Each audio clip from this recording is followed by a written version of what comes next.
The Queens of Spice podcast is created for adult audiences only. Our show contains cursing, vulgar content, dark humor, descriptions of sexual acts and desires, and is not suitable for listeners under the age of 18. Some episodes also contain themes which may be triggering for listeners. Please take care of yourself.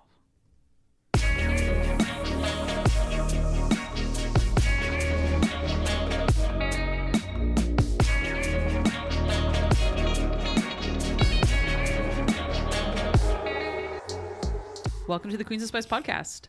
I'm Rachel Rargy Ragachu, one Pokemon Master. I am here with my two BFFs, Jack and Ash. Hi! Today I am Cupid. We're doing a very special episode. This is bonus content even. We're midweek. This is wild. It's not even Friday. Bonus. We're so good, guys. We have bonus content now. Welcome to the bonus content. This is a special Valentine's episode. The book called Sweet Girl by Jack Whitney. Rachel, will you be my Valentine? No. Fuck you then. Ouch. I'll take that instead. Thank you. So this book was published in February 2022. Checks out. So about a year ago. It's a novella, so very, very short. You can read it in I read it in 2 hours. I don't read that fast. She says this. I read a lot. I don't read very fast, though. I take my time with books. I like to savor them. I like to absorb them into my soul. So I take my time. And then she reads them a second time for all you bitches. I literally read this book again this morning just for funsies. We bitches. So in this book, Gavin has been toying with mortals' lusts and desires for longer than he can remember. He's ditched the wings and the silly bow and arrows in exchange for something more powerful, a dating app that he designed called Cupid's Arrow. Valentine's is Gavin's favorite night of the year, and Cupid's Arrow is hosting a singles event at the hottest club in town. Gavin is ready to sit back and watch the fun until she walks in. Chloe has given her friend an hour at the singles party before she walks out. The naughty candy hearts and the gimmicky drinks amuse her, as does each person's attempt at charming their way into her bed. But Chloe isn't swayed until a man who calls himself Cupid joins her at the bar. So Gavin, aka Cupid, aka Eros, who's the son of Aphrodite. She's the hot one, right? She's the hot one. So this book is technically supernatural romance, but nothing supernatural happens. Paranormal? Yeah, kind of. This is a very normal book, though, I'll say. You know, as much as an insta-love, insta-lust kind of thing can be. It is very, very light BDSM, and there's a public sex kink, but they don't actually really do it. It's more of a fantasy kind of thing. People hearing them. Yeah, or a big part of it. even just tempting of I could fuck you against this car right now, and everyone would see it and be like, oh, that's hot as shit. It's but they don't actually do it. Well, she did the thing where her butt was up against the window while she was blowing him. In the car. Okay, nobody one time in this book, he's blowing her in a car, used the term roadhead. So disappointed. I mean, I feel like the book was classier than that, so. Speaking of classy, Jack, do you want to do a shot? Yeah, girl. We're shooting pussycat shots, because, It looks creamy. I would like it's to pink retract and creamy. that. Yeah, girl. Because that was weird. Whew, well, that was delicious. What do you think? You're making a face. Not the word I would use. It had cream, and the cream made me just go, ugh. So they're doing, so this kind of singles party thing they're at, they have really cute themed drinks, of course. And Gavin. Cupid. Eros. She calls him all the things in this book, and it's lovely. And he turns him on. Oh my God, does it ever. So they meet at this kind of singles thing. She walks in with her friend. It's he just looks at her across the bar and it's zeroed right in on her as soon as she walks in. And then goes Prince Charming on her ass almost, and kind of saves her from a really awkward conversation with a dude. Yes. And he sidles up beside her and is like, oh, hey, I finally found you. I didn't know what you'd be wearing tonight. Oh. And no. But she's suave. Well, he's I didn't know you were wearing, I knew what lingerie you're wearing. I didn't know what, you were wearing. I know what you're wearing under your clothes. I didn't know what you were wearing as clothes. Anyway, he's a slick boy. Him good. He's slick and thick. He's slick and thick. Him good. Me no like you thus far. They're human, not penguins. Clearly she's not interested. I only date penguins. Does his dick have a blue head? Otherwise, I don't want him. Legit. Cupid's Arrow is the name of the dating site. And he, has access to the back end, and he, literally goes in and Yeah, matches he people. does. All right, calm down. Get it? There's no note about butt stuff in this. There is no butt Oh, stuff. there is some butt stuff. Shh, crap! I forgot to put it in. Is there butt stuff? There is. He does the what's it called? The Two in the pink, one in the stink. Oh. So he's too classy to say roadhead, but he's not too classy for that one. No, no one said two in the pink, one in the stink. Just You did. Well, I did. I didn't write the fucking book. Pretty sure Ash is not classy. Yeah, you're implying. Yeah. Fair. I'm not gonna lie. Oh yeah, look, I did put a little bit of butt stuff. Who did write this? Jack Whitney. We already talked about that. Oh, Yeah, you have like the same name. where was I? You Do him a sitting- shot, maybe. You may have Probably. been. It's potential. It's funny because I was the one that found the book, and then I took forever to read the book, You just read and then I gave no shits about the book because I honestly thought that he owned the fucking club. And it was like, I don't know what's happening other than the Cupid tap thing. So this is a novella. Yes. This is a kind of an intro book for these two characters, and the full book is coming out in spring of 2023, so shortly. I'm amped to read that book. Actually, Yes. This is like kind of a very kind of tease of what is going on in the universe, even because like In the back end, maybe. woof. So, because in this universe, obviously gods exist, because Eros exists, and he receives a gift from his mother, Aphrodite, assumedly, who sends him a gift every Valentine's Day, which he doesn't open in this case. I was disappointed about that. They didn't open it? I wanted more of the magic-y stuff. And like I said, you and I had talked about this book earlier, and I felt like I couldn't develop an accurate opinion about this book until the second one, because it just left a lot out. It's like The Force Awakens. When I saw that for the first time, I was like, I was entertained, but this was essentially A New Hope.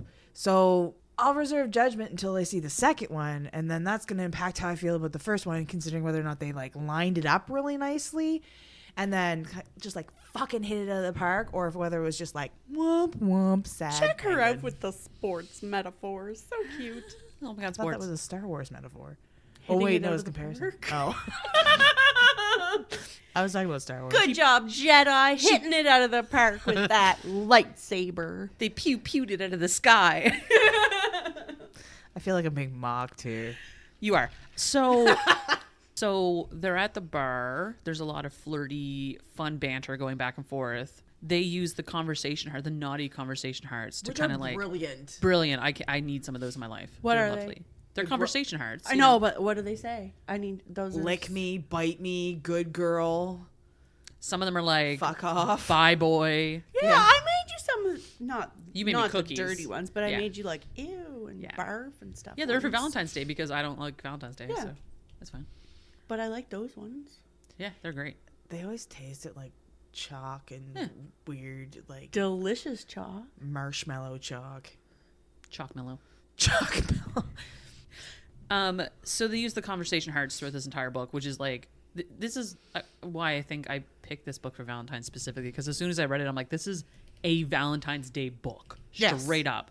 I don't know. Like even the Christmas one, like, yeah, it was super Christmassy, but then it was also New Year's-y and whatever else. But like, this is through and through a Valentine's Day book in every single way. But it's also a novella, so they don't have to put anything else into it. That's right. So because it is a novella, it literally happens in like 12 hours or something. So Insta-love. it's an insta-love, like insta-lust book for sure.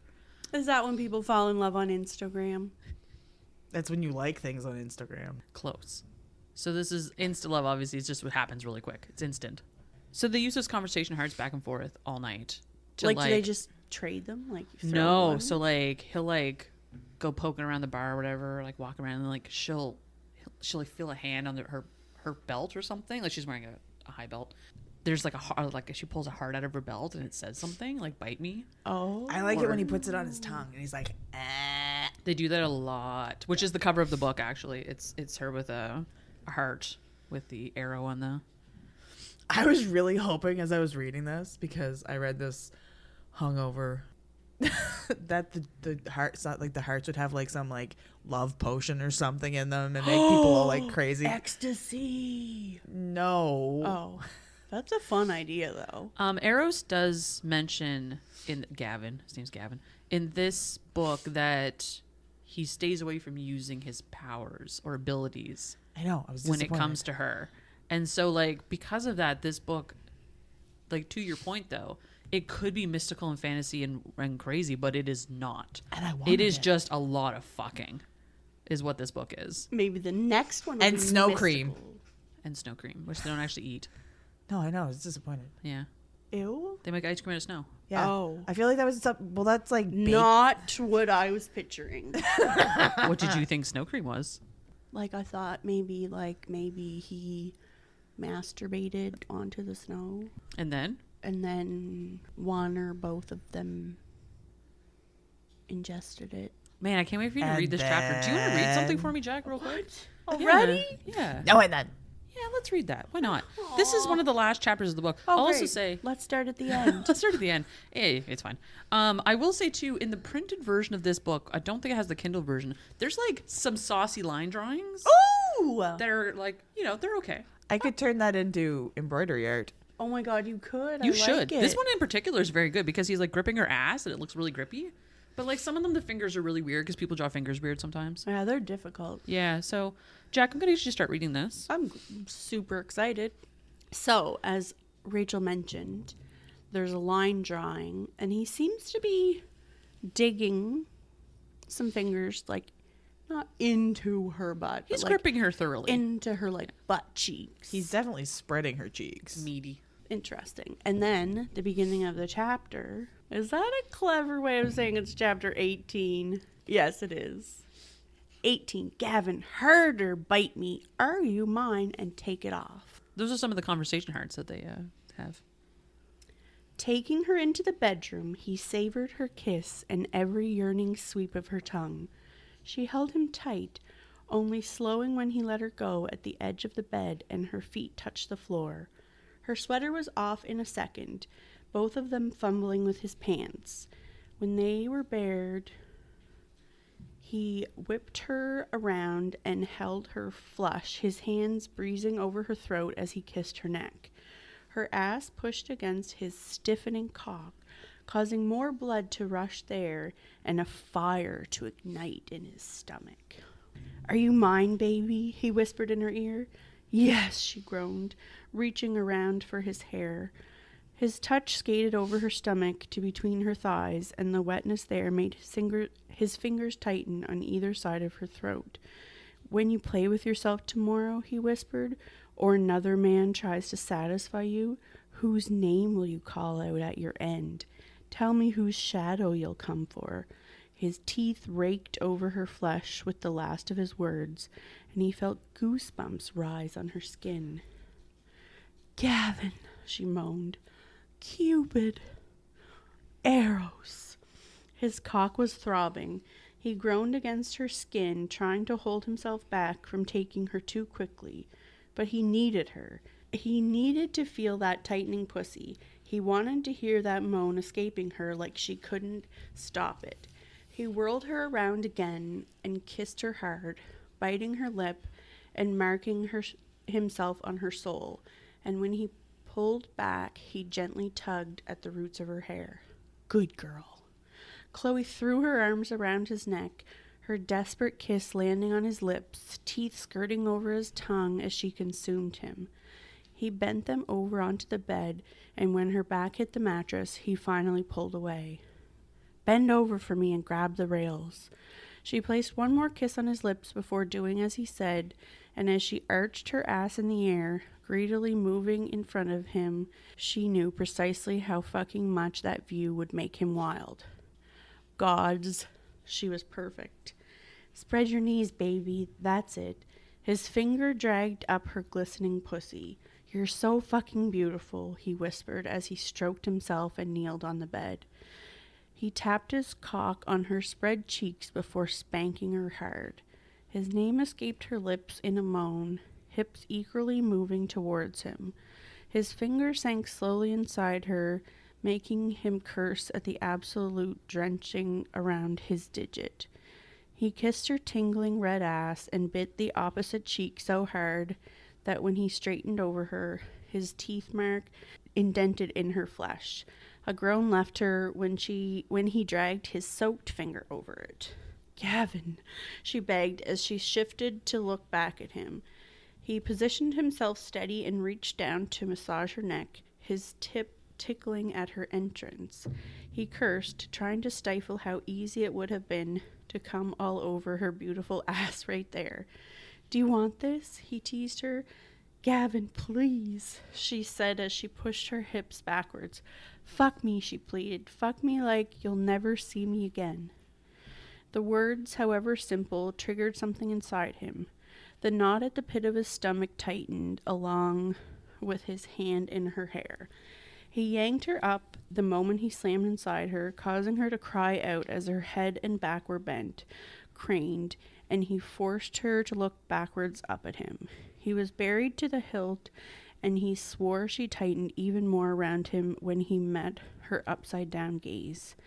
Careful what you want, he said as she whimpered in delight at the grasp he had on her hair. Her eyes visibly dilated, a smirk twitching on her lips. I want you. He groaned at the sentence and kissed her as he started moving in and out of her. His other hand dug into the bend of her hip. Hold tight, baby, he whispered. He released her down into the bed, his hand pushing the small of her back and keeping her bent as he railed into her. Her slick pussy sang for him with every thrust of his cock. That beautiful fucking moan of hers muffled into the mattress, and it killed him that the fucking bed was taking that sound away from him. He pulled her up by her hair again just so he could hear her crying out. Fuck! Harder! Gavin! Gods, she was going to send him over the edge. He flipped her in one move, lifted her leg so that the backside of her thigh rested on his chest, and he plunged into her again. Her back arched up with every whimper and moan of his name. He slowed down, teasing her deep, watching her eyes flutter and her mouth sag. God, right there. Shit. Her fingers grabbed onto his arm, and he smiled down at her. Which god, baby? He whispered as he deliberately stroked that spot she liked. He held her ankle on his shoulder and reached to her clit, thumbs swirling over that hardened peak, and he watched as she shook beneath him. Fuck. Arrows. Right there. Her eyes met his, and he nearly lost it. You feel so good. Don't stop. Never stop. He'd never heard more beautiful words in his life. She reached up to grab him behind the neck, her lips crashing against his as he continued moving. He could feel her reaching as he set his pace. She was a drug that he wanted to abuse and lose himself in. His forehead rested against hers, and for a moment their shared air thickened with that need. His heart ached as she began to shake, her hands on his shoulders and gripping tightly. She was whimpering beneath him, reacting to every thrust like it was her last moment. Don't come yet, baby, he whispered. I'm not done with you. Her neck exposed with her next moan, and he knew she was straining to keep herself from spilling over. I'm going to... Shit! Her walls convulsed in a manner that made all of his muscles tremble. He pulled out of her before he lost himself, and he flipped her over again and pulled her hips to him. His cock buried deep, he grabbed her around the waist and hugged her back to his chest, clutching her breast and tickling her clit. She cursed his name again as the pressure of his fingers heightened there, and he whispered against her neck. With me, sweet girl, he kissed her neck. Come with me.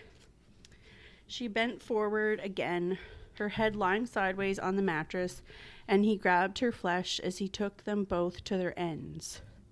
A high-pitched scream came from her lips, her hands holding that sheet so tight that her knuckles whitened, and when she crashed around him, he couldn't stop himself. His release hit him like an anvil.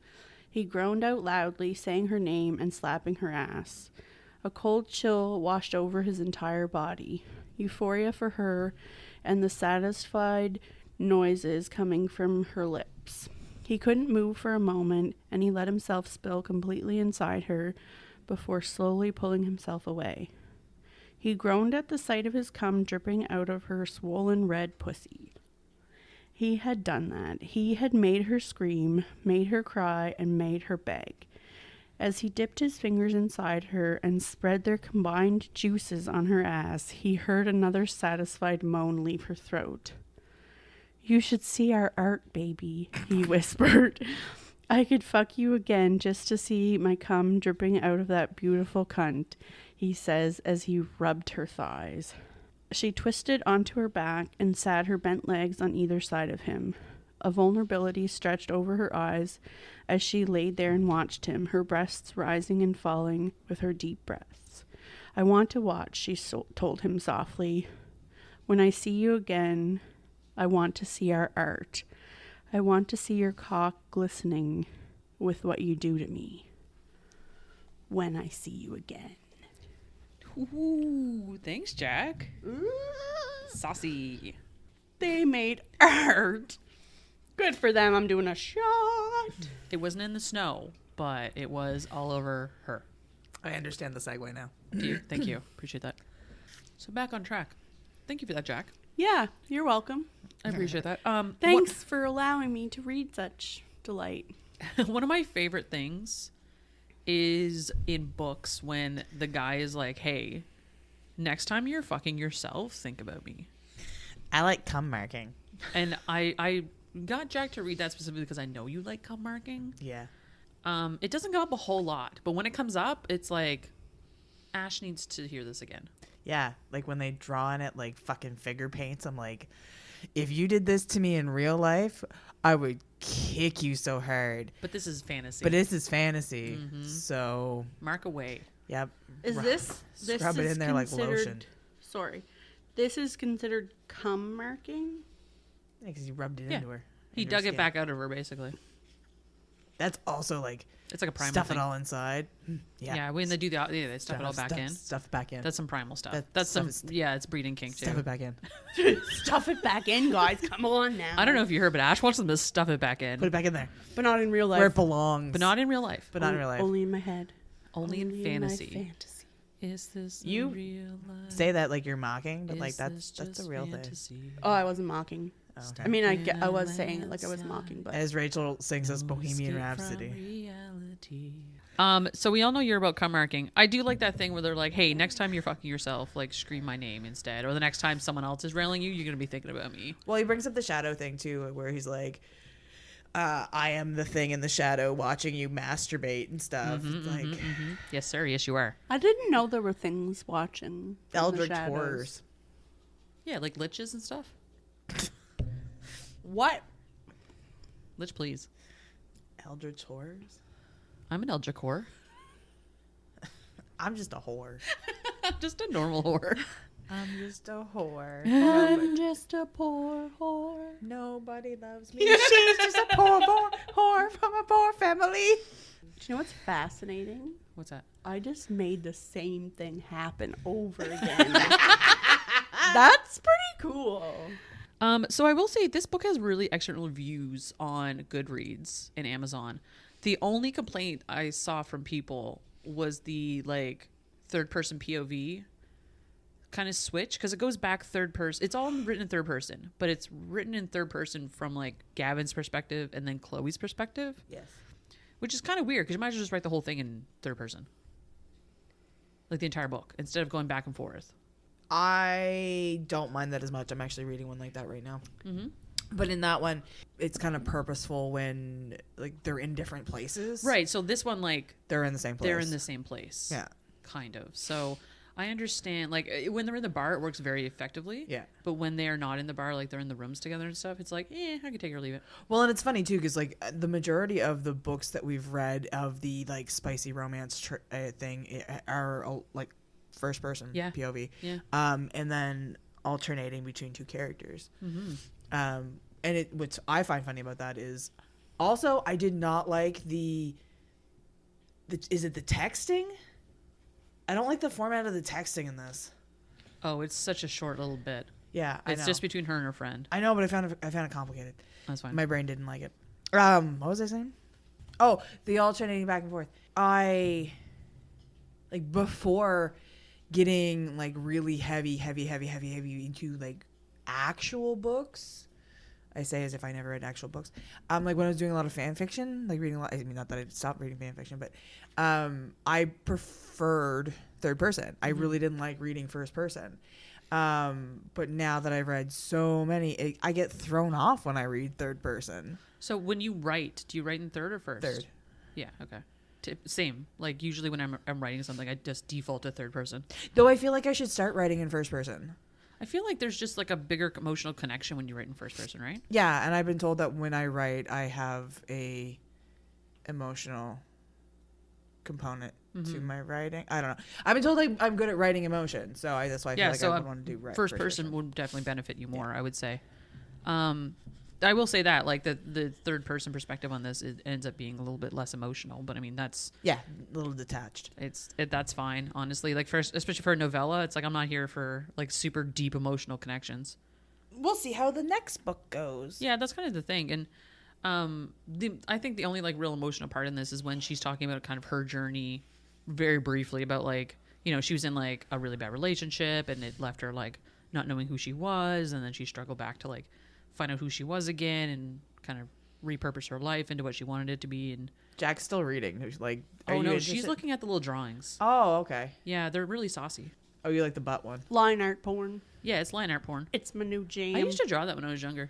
Line art porn. Line art porn? Yeah, my mom has some on her wall. They're strippers. Like of your Yeah. art she has on her wall? Yeah, they're pole dancers. I would like to see pictures of that. I was like in high school and I drew them. I don't know why she still has them. They must be fun. Oh, do you know what we do need to talk about in this book? Minotaur erotica. What? Oh, yeah. That did get brought up. So a lot of times in spicy romance books, they bring up the fact that the female protagonist reads spicy romance books. It's almost like a fourth wall break that's not a fourth wall break. I was thinking about that earlier today. Yeah. It's like, it's almost like there are a lot of authors out there who put the nod out to knowing, like, I know what my girls like. I say girls, that's not fair. I know what my humans like. I know my readers like. Yeah, humans. Maybe they identify as a scratching post. I don't know. Or penguins. Or penguins. I know what my readers like, and I'm just gonna put a nod out there to all my horny bitches. Like, because I'm gonna say, if you pick up Sweet Girl, you're a horny bitch. I'm throwing that out. And I don't care what gender if you are. If you're listening to our podcast, you're probably a horny bitch. I'd also throw bitch in this instant is a gender neutral term. I was forced into picking up that book. Nobody made you drink the tea to come here today. Yeah, the Minotaur, because this is whole thing about like being like a romance and how she likes to read romance, and she's said something about Minotaur erotica being incredibly. Yeah, she said you would be surprised how beautiful Minotaur erotica can be, because they're talking about like some of the did this happen in your romance book, and she's like you would be surprised how really touching which Minotaur is also funny because that's a conversation we have had about how monster fucking is actually incredible.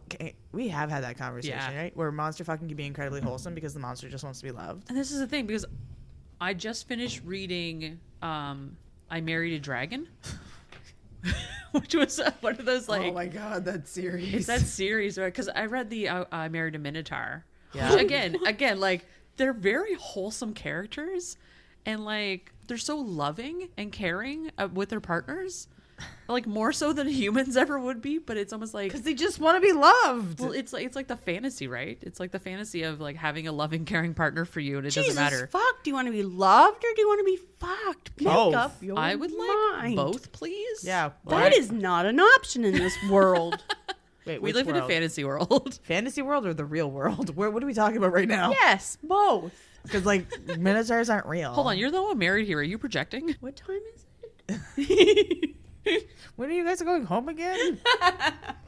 It's call it hour on the Which Queen's one's Spice. Minotaur again? They're not same-sex centaurs. Minotaur has like a human body, but they're muscular and have horns and stuff and hooves. But a centaur has a horse body and then like the upper torso is a human. Pan is a Minotaur. Pan is a fawn, but yes, same concept. Goat legs, man torso, man head, little horns. Minotaurs have man torso, bull legs, bull head, walks on 2 legs. Okay. They're all horny. Centaurs walk on 4 legs, and we have not agreed as to how they were going to wear their pants yet. Correct. Yeah. We still don't understand how they wear pants. Yeah. I think we do. They actually don't wear pants, which is the worst part that I hate. I hate that the most. They typically don't wear pants, but if they did wear pants, I need to know how they wear pants. So that's way off track. But apparently Minotaur erotica can be really touching and loving, which I agree, 100%. I have a Monster question fucking. about that. What's up? I mean, I know I only read that little bit, but just the lead up to the whole book where she's like being dragged to this party by her friend and just sort of like what you guys said. I don't know that she's like really someone who's into Minotaur porn. I can speak to this on a personal level because she is a graphic designer. I was just going to say that. And we're the same person. Yes. So yes. I think Rachel's she's into projecting it. in slight 100% ways. projecting on this Yeah. book. Yeah. Yeah. Just let her we're the have same this. person. Yeah. thanks. Would I would fuck a god, yes. I would mean- you be reluctantly dragged to a singles event on Valentine's Day? Have you met Rachel? She'd Yeah. be reluctantly dragged anywhere. Yeah, I am typically, as an introvert, reluctantly dragged to a lot of places. And in fairness, not so much anymore because we're all adults and we have jobs and lives and shit. But as a young person, absolutely. All the time. She would not want to go, but if I wanted her to go, she would 100% go. Yep. And hate every minute of it, and she would personally put a timer on how long she was going to be there if she didn't want to be there. Yeah. This book's about me. Yes. Okay. Like big time. I could see all of this happening. So, on that note, let's rate this out of conversation hearts. All of those things are disgusting. You don't have to eat them. You just have to enjoy them for what they are. So let's rate, it's the 14th. It's Valentine's Day. Let's rate it at 14 conversation hearts. Oh God. That's a lot. Okay. I'm going to rate it like a solid 11. And I'm giving it a solid 11 because Jack Whitney, I am rooting for you to write a banger of a follow-up to this book. And I'm holding out hope so much, and I'm banking my 11 on that one. That you're going to write a banger follow-up to this book, and this book will become exceedingly better when you do that. And that's what I'm rating this on. I'm hoping for the future. But I did really, really, really enjoy this book. No pressure, though. No pressure. Solid. If you do better, I'll change my rating. I'll do it. Whatever. Magic conversation hearts. That's all I'm saying. Those conversation hearts are amazing. I love But them. they need to be magic. They can need- be. That'd be great. There is a missing component of a huge like Bacchus orgy. It's a novella. Give it some freaking. Cut it some slack. I'm just Wait till now I'm spring projecting. 2023. It's like 130 pages. Calm down. I'm allowed to. I'm projecting. I am going to rate this 9 conversation hearts, with the caveat that I would re-rate it upon reading the next book. That's fair. Because it was entertaining, but it didn't have me like gripping in my seat. Did it have it dripping in your seat? I knew that was coming the minute I fucking said it. No, it didn't have me dripping in my seat. Lame. I thought it was hot as fuck. It wasn't one of those books that like grabbed me and was like, read the fuck out of this. Like, you know, I started The Jock last night and finished it this morning because that's, you know, that book had me in its throes. And I mean, but this is like 130 pages. Like, you read this in an evening for Dude, funsies. you could take 5 minutes. It could take 5 pages. And I'm like, We're not talking about Clippy. We're just not reading that book. I don't want to talk about Clippy. I don't want to have to Perfect. read Oh, Clippy. please, please, please, please, No. please, please, please, please, I please, refuse. please, please. We'll just do one podcast of Jack just reading Clippy, and that's it. Tal Bauer, I think his name is, the guy who did the You and Me book. I'm reading. He wrote with The Jock. Okay. Remember I was telling you about when we were driving up? It had the first line. It was that first line, and I was like, I have to read this. So it takes nothing for me to be like this now. So I do feel like I can say with every certainty, yeah, it's only 130 pages, but I would re-rate depending on Where it went from here. Yes. Yep. Because it is going to be a continuation. So, Yep. Jack, how do you Magic. feel? How do you feel about this? Um, You're still flipping through that line art. Actually, I was just gonna something. It said something about when it was coming out or whatever. Oh, it's spring 2023. Right. Rachel wrote it Anyways, down right here. She doesn't get the notes. Don't bring up the notes. Jacqueline doesn't get the notes. Why did you bring up the notes?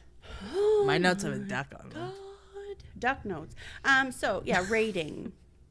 14 conversation hearts. Out of 14, because it's 14th. Right. I mean, I don't love that his name is Gavin, Cupid, and Eros. Like, that's annoying. Most people, everybody knows him as Gavin. He is Okay. like a His normal human human. name is Gavin. Yeah, his human name is Gavin. He's also not a penguin. He's not not, a a penguin, penguin. so I can see why you dropped some hearts for that. I think it's kind of funny that he uses the term gods, plural. Because he is one. Funny. Good for him. Good for him for being a god. Yeah. So And for self-aware. acknowledging it and whatnot. Also, I love the idea of this singles party. And oh my God, it would be so fun to decorate and make cookies for and drinks for. And oh my God, how What's cute to would it hire all Jacqueline for a be? singles Valentine's Day party next year? Woo woo. Or anti-Valentine's Day. I'm That cool works with too. that too. Anyways, I'm going to give it like 3.5 because 3 plus 4 is 7. And 7 rhymes with 11, which is what Rachel rated it. Yeah, don't worry, Ash. That was a reach Yeah, it was a bit of a reach. That's fine. around. Well, thanks, Jack. I appreciate that. Maybe like a 5. Let's just go Five-ish? with a 5. Okay, 5 sounds good. Wonderful. That brings us to the end of the episode there, folks. In the next fortnight, we're going to be reading An Unexpected Vacation, which is our first, like, official fanfic. I'm so excited, and it's a megaverse. It's written by Tigbit, and it's available on AO3. Yeah, it is. You can Google that. It's freebie to read for everyone. AO3 is an archive of our own for anybody who doesn't know, and they're a fan fiction site on the interwebs, and you can find anything there. Yeah, and when we release our episode, we'll link to it, and it'll be great. So stay tuned for that one. Yeah. Thank you guys for joining me on the Queens of Spice podcast on this very special Valentine's Day episode. I love you guys. Thank you. Yeah. But she won't be my Valentine. She Happy loves me, but she won't be my Valentine's Valentine. Day. Happy Valentine's Day. Happy Valentine's Bye. Day. Read Clippy. Bye. Thanks for listening to the Queens of Spice podcast. You'll find us on Instagram and Twitter at Queens of Spice.